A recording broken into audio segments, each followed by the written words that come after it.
بسم اللہ الرحمن الرحیم۔ شروع کرتا ہوں اللہ کے پاک نام سے جو بہت بڑا مہربان نہایت رحم والا ہے۔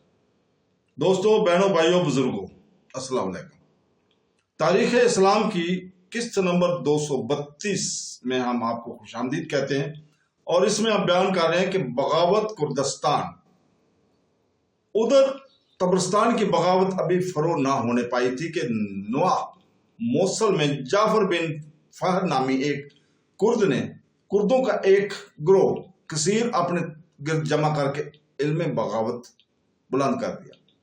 اس صوبہ کی سرحد اگرچہ صوبہ آذربائیجان اور ارمینیا سے ملتی تھی، مگر معتصم باللہ نے عبداللہ بن سعد بن انس کو جعفر کی سرکوبی پر مأمور کیا اور افشین کو اس مہم پر نہیں بھیجا۔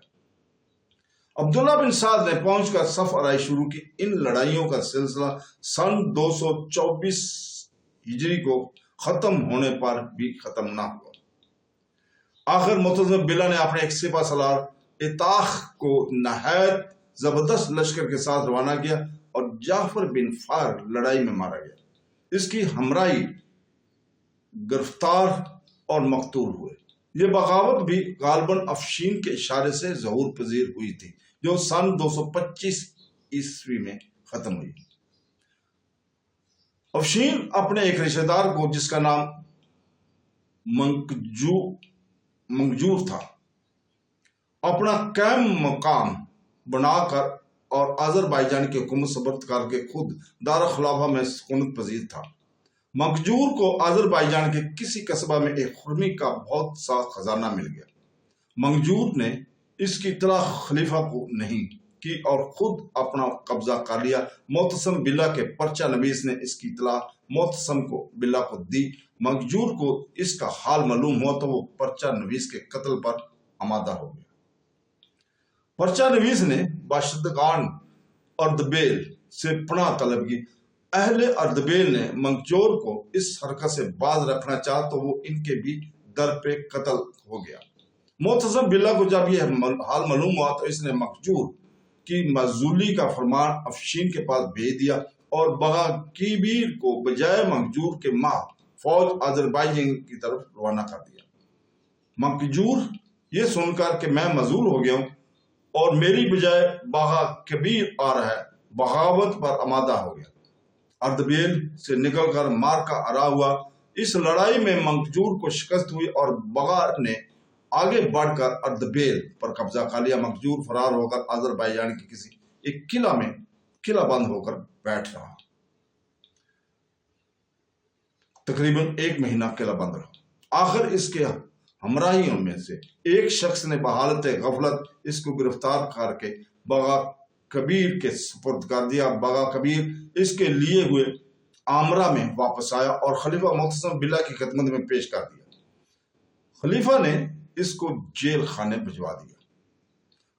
تو دوستو، ہم جو واقعہ اوپر ہم بیان کر رہے ہیں، افشین کے متعلق خلیفہ معتصم باللہ کا شبہ اور بھی زیادہ یقین سے بدل گیا کہ افشین کو بھی اس بات کا احساس ہو گیا کہ خلیفہ مجھ سے بدگمان ہو گیا ہے۔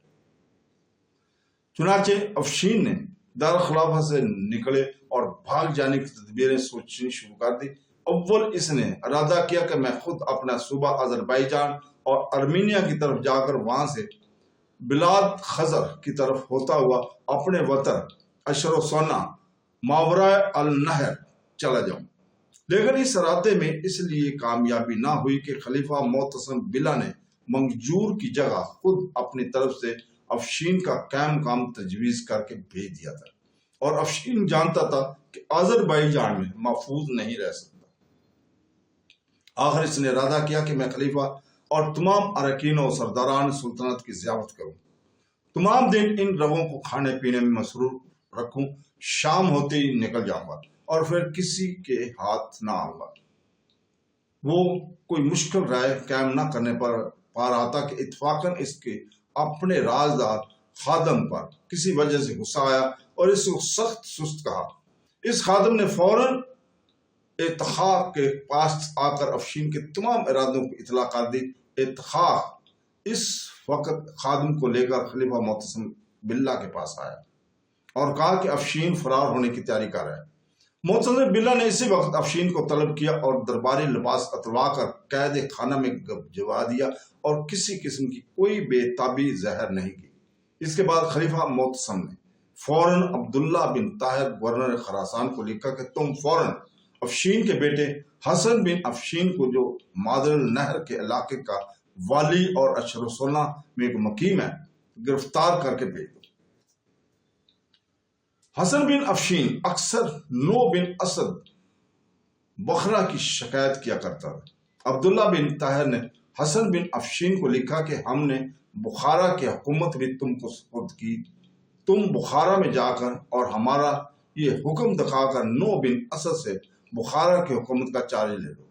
हसन बिन अफशीन इस तहरीक को देखकर बहुत खुश हुआ और फौरन बुखारा की तरफ चल दिया। अब्दुल्ला बिन ताहिर ने नो बिन असद वाली बुखारा पर पहले ही खत लिख दिया था कि हमने इस बहाने से हसन बिन अफशीन को तुम्हारे पास भेजा, तुम इसको बुखारा में दाखिल होते ही गिरफ्तार कर लेना और गिरफ्तार करके हमारे पास भेज देना। चुनांचे इस तरकीब से हसन बिन अफशीन को गिरफ्तार होकर मोरो में अब्दुल्ला बिन ताहिर के पास आया।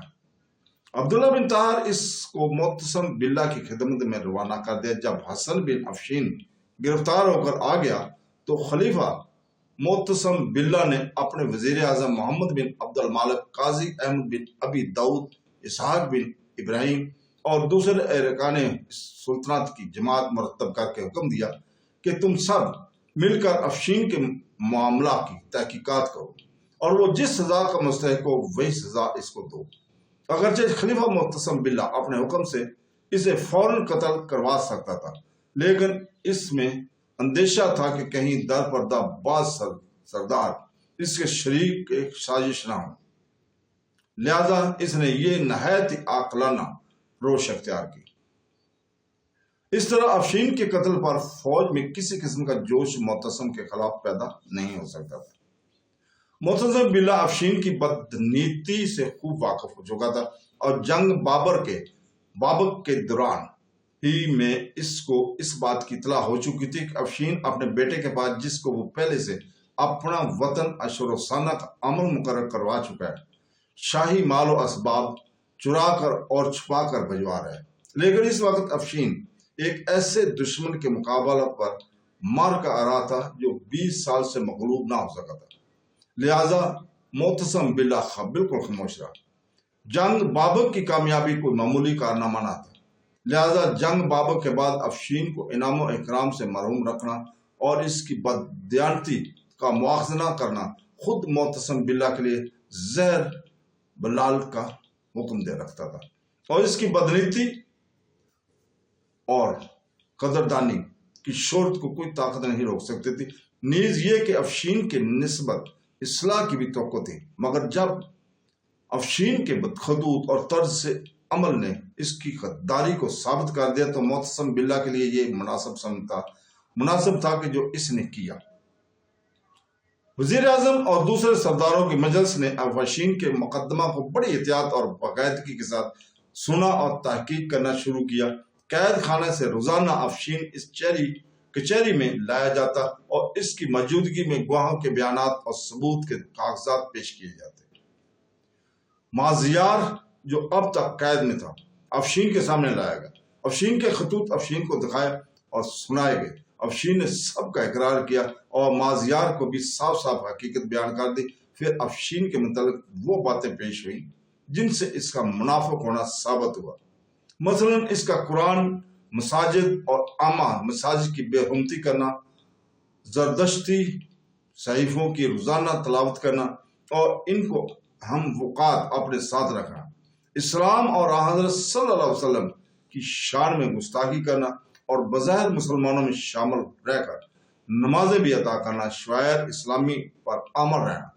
गर्ज नहायत पुख्ता, कतई और यकीनी तौर पर यह बात साबित होगी कि अफशीन दिल से मुसलमान नहीं हुआ था, बल्कि वो मुसलमानों को धोखा देने और हुकूमत इस्लामी का तख्ता उलटकर मजूसी सुल्तानत कायम करने की तदबीर में मसरूफ रहा था। इस मुकदमा की समाअत नहायत इत्मीनान के साथ खत्म हुई और आखिरी फैसला ये हुआ कि माजियार के 400 दुरे लगाए जाए और अफशीन को सजाए मौत दी जाए। चुनाचे माजियार 400 दुरे बर्दाश्त न कर सका और इसी सजा से मर गया। अफशीन को सूली दे दी गई, सूली पर चढ़ा दिया गया और मौत दे दी गई और इसकी लाश इबरत दिलाने के लिए मंजर आम पर लटकाई गई। ये वाकया माह शबान सन 226 हिजरी को वकूफ पजीर हुआ। अफशीन की जगह इसहाक बिन यैया बिन आज को सिपा सलारी की खिदमत पर सुपुर्द की गई। तो दोस्तों, आज हम यहीं रुकते हैं और दुआ करते हैं अल्लाह ताला हमें कुरान पाक और सुनते रसूल सल्लल्लाहु अलैहि वसल्लम पर अमल करने की तौफीक अता फरमाए। आमीन सु आमीन। अल्लाह हाफ़िज़।